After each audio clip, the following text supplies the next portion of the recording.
Hello guys, welcome back to my channel. ಇವತ್ತು ನಾವೇನೋ ಒಂದು ಸ್ನ್ಯಾಕ್ಸ್ನ ಮಾಡಿ ತೋರಿಸ್ತಾ ಇದ್ದೀವಿ ಚಿಕನ್ನಿಂದ. ನಾನ್ ವೆಜ್ ಲವರ್ಸ್ಗೆ ಇದು ಇಷ್ಟ ಆಗುತ್ತೆ. ನೋಡಿ ಏನು ಅನ್ನೋದನ್ನ ನಾನು ಹೇಳ್ತೀನಿ. ಇಲ್ಲಿ ನಾವು ಬ್ರೆಡ್ ಕ್ರಮ್ಸ್ನ ಈ ರೀತಿ ಪುಡಿ ಮಾಡಿ ಇಟ್ಕೊಂಡಿದ್ದೀವಿ. ಬ್ರೆಡ್ನ ಜೊತೆಗೆ ಸ್ವಲ್ಪ ಚಿಲ್ಲಿ ಪೌಡರ್ ಹಾಕ್ಕೊಂಡು ಈ ರೀತಿ ಪೌಡರ್ ಮಾಡಿ ಇಟ್ಕೊಂಡಿದ್ದೀವಿ. ನಂತರ ಬೋನ್ಲೆಸ್ ಚಿಕನ್ನ ನಾವು ಚೆನ್ನಾಗಿ ವಾಶ್ ಮಾಡಿ 2ರಿಂದ 3 ಸತಿ ವಾಶ್ ಮಾಡಿ ಈ ರೀತಿ ನೀರನ್ನೆಲ್ಲ ಹಿಂಡ್ಕೊಂಡು ಒಂದು ತಪ್ಪಲೆಗೆ ಹಾಕಿ ಇಟ್ಕೊತಾ ಇದ್ದೀವಿ. ನೋಡಿ ಈ ರೀತಿ ಅದಕ್ಕೆ ಒಂದು ಖಾರಕ್ಕೆ ನಿಮ್ಗೆ ಎಷ್ಟು ಬೇಕೋ ಅಷ್ಟು ನೋಡಿಕೊಂಡು ಚಿಲ್ಲಿ ಪೌಡರ್ ಹಾಕ್ಕೊಳ್ಳಿ. ಆಮೇಲೆ ಸ್ವಲ್ಪ ಗರಂ ಮಸಾಲ ಹಾಕ್ಕೊಳ್ಳಿ. ಆಮೇಲೆ ನೆಕ್ಸ್ಟ್ ಬಂದು ಸ್ವಲ್ಪ ಪೆಪ್ಪರ್ ಪೌಡರು, ಆಮೇಲೆ ರುಚಿಗೆ ತಕ್ಕಷ್ಟು ಉಪ್ಪು ನೋಡ್ಕೊಂಡು ಹಾಕ್ಕೊಳ್ಳಿ. ಇದನ್ನು ಚೆನ್ನಾಗಿ ಮಿಕ್ಸ್ ಮಾಡಿ ಇಟ್ಕೋಬೇಕು ನಾವು. ಚೆನ್ನಾಗಿ ಅದು ಹೆಂಗೆ ಅಂದರೆ ಪೀಸ್ ಎಲ್ಲದಕ್ಕೂ ಚೆನ್ನಾಗಿ ಮಿಕ್ಸ್ ಆಗಬೇಕು. ಈ ರೀತಿ ಚೆನ್ನಾಗಿ ಮಿಕ್ಸ್ ಆದಮೇಲೆ 5ರಿಂದ 10 ನಿಮಿಷ ಕಾಲ ಮ್ಯಾರಿನೇಟ್ ಮಾಡಿ ಇಟ್ಬಿಡೋಣ ಸೈಡ್ಗೆ. ಅಷ್ಟರಲ್ಲಿ ನಾವು ಒಂದು ಬಾಣಲಿಗೆ ಎಣ್ಣೆ ಹಾಕ್ಕೊಳ್ಳೋಣ, ಯಾಕಂದರೆ ಇದು ಎಣ್ಣೆಯಲ್ಲಿ ಫ್ರೈ ಆಗೋವಂಥ ಡಿಶ್ಶು. ಹಾಗೆ ಸೈಡಲ್ಲಿ ಒಂದು ಚಿಕ್ಕ ಬೌಲ್ ತಗೊಂಡು ಅದಕ್ಕೆ ಒಂದು ಮೊಟ್ಟೆನ ಒಡೆದಿಟ್ಕೊಳ್ಳೋಣ.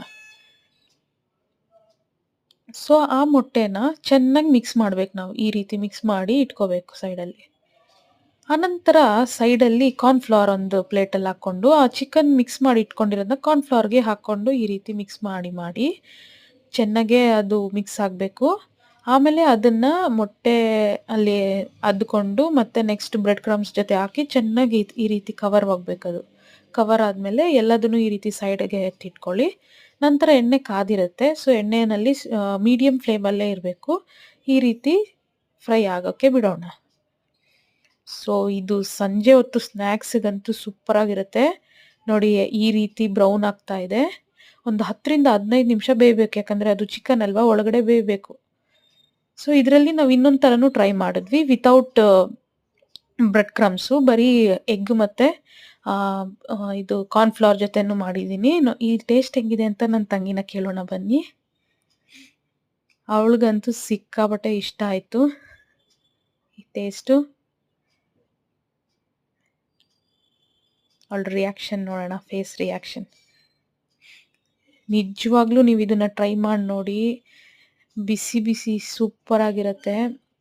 ಸೇಮ್ KFC ಟೇಸ್ಟ್ ಬರುತ್ತೆ. ಹಾಗೂ ಈ ಮಳೆಗಾಲದಲ್ಲಂತೂ ತಿನ್ನೋಕ್ಕೆ ಸೂಪರಾಗಿರುತ್ತೆ. ನಾನು ಇದ್ರ ಜೊತೆಗೆ ಚಿಕನ್ ಗ್ರೇವಿ ಹಾಕ್ಕೊಂಡು ತಿಂತಾ